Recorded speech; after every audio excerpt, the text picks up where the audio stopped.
Don't fear the president, sir. Those 5 words just shattered the Treasury Secretary's careful deflections in real time.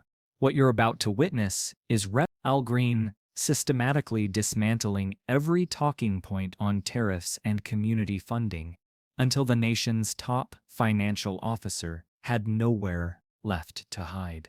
This wasn't just questioning. This was a masterclass in exposing how power protects itself while ordinary Americans pay the price. Investigation Subcommittee, the gentleman from Texas, Mr. Green, is recognized. Thank you, Mr. Chairman. Thank the ranking member, and I thank the witness for appearing.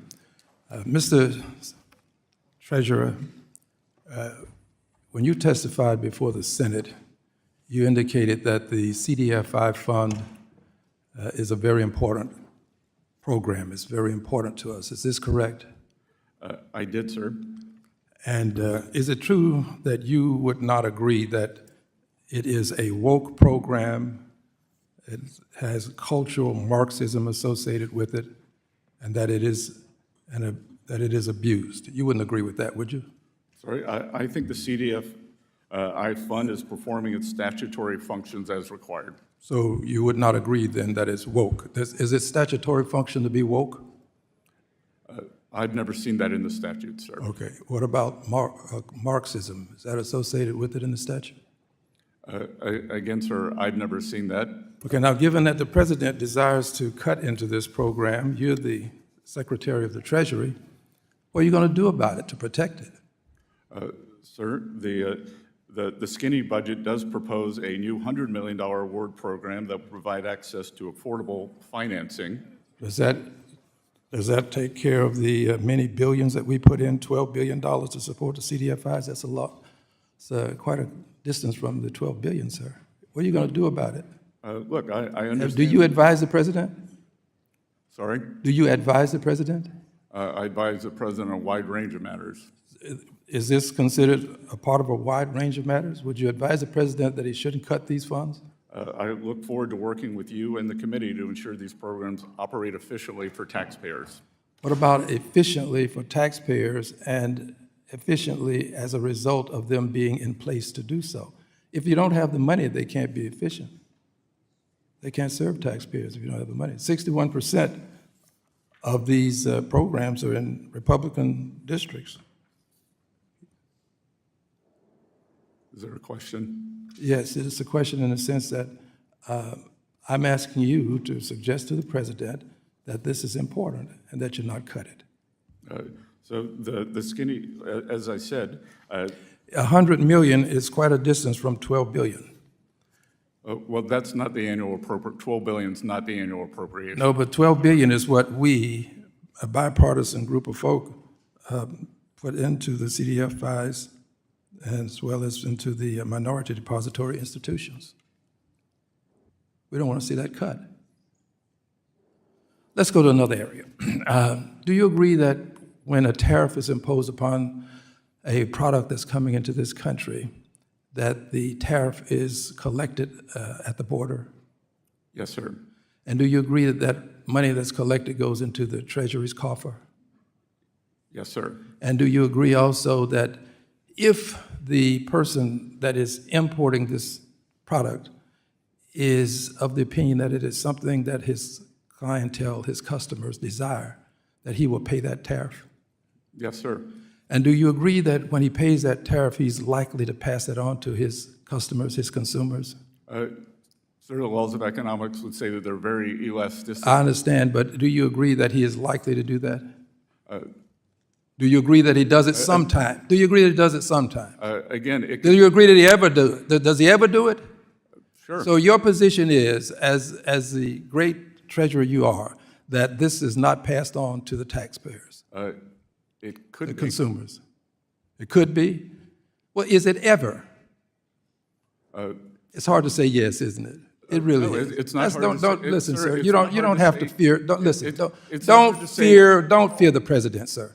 Is it ever passed on? Have you ever heard of this tax money being collected and passed on to the consumer to pay? Have you ever heard of that? Well, the most recent studies from... Okay, let's go on to this point. I have a better point to make. Excuse me, I'm reclaiming my time. I have a better point. Listen just a second. I only have a little bit of time.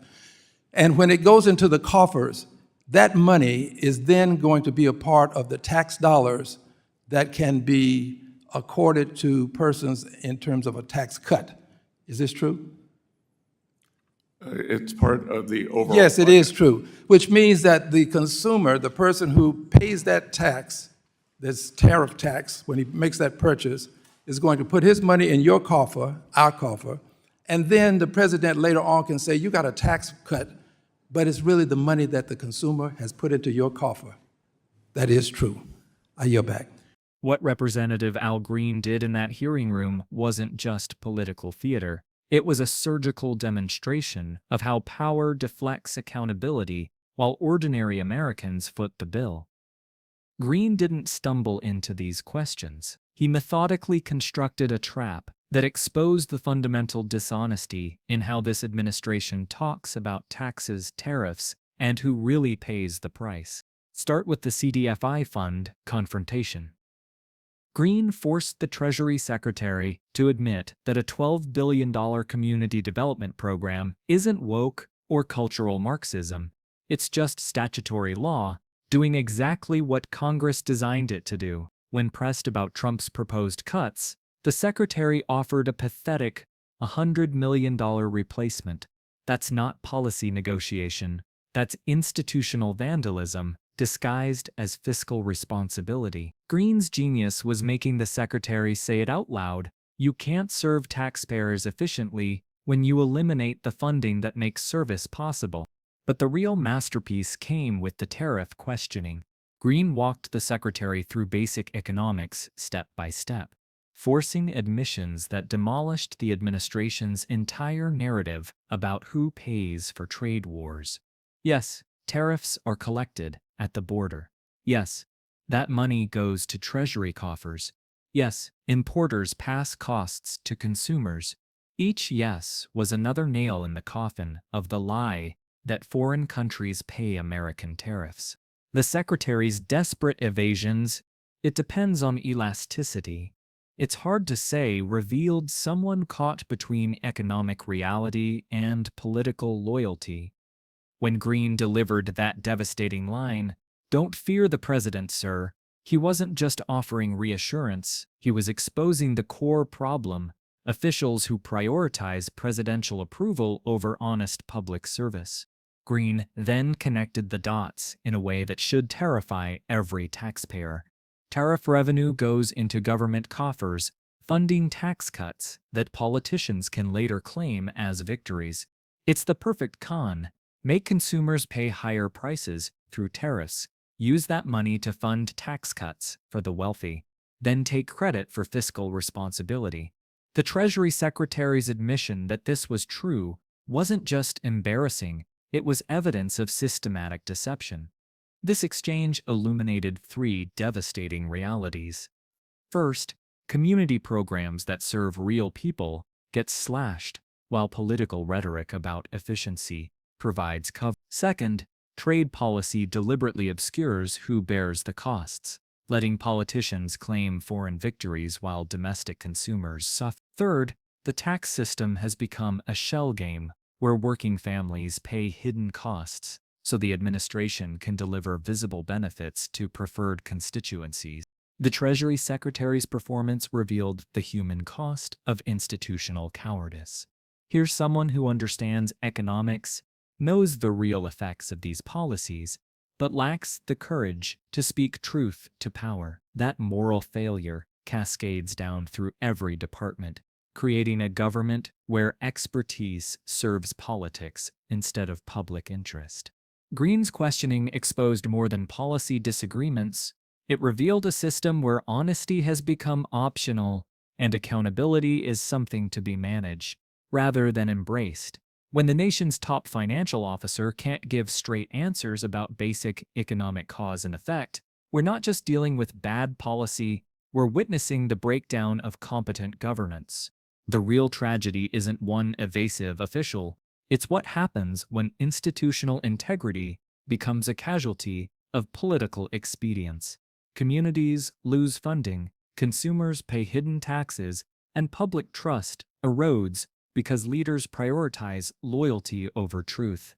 Green's relentless questioning wasn't partisan attack, it was democracy demanding answers from power that prefers shadows to sunlight. Notice how Green's strategy mirrors the best investigative journalism. Establish facts, force acknowledgement, then connect implications. He didn't rely on gotcha moments or partisan rhetoric. Instead, he used the administration's own economic logic against itself, creating a record that becomes harder to deny with each passing day. When officials can't defend their policies using honest language, that's not a communication problem, it's a policy problem. The lasting impact extends beyond one hearing. Every time this administration claims tariffs don't hurt consumers or that community program cuts represent efficiency, there's now documented evidence of their own Treasury Secretary admitting otherwise.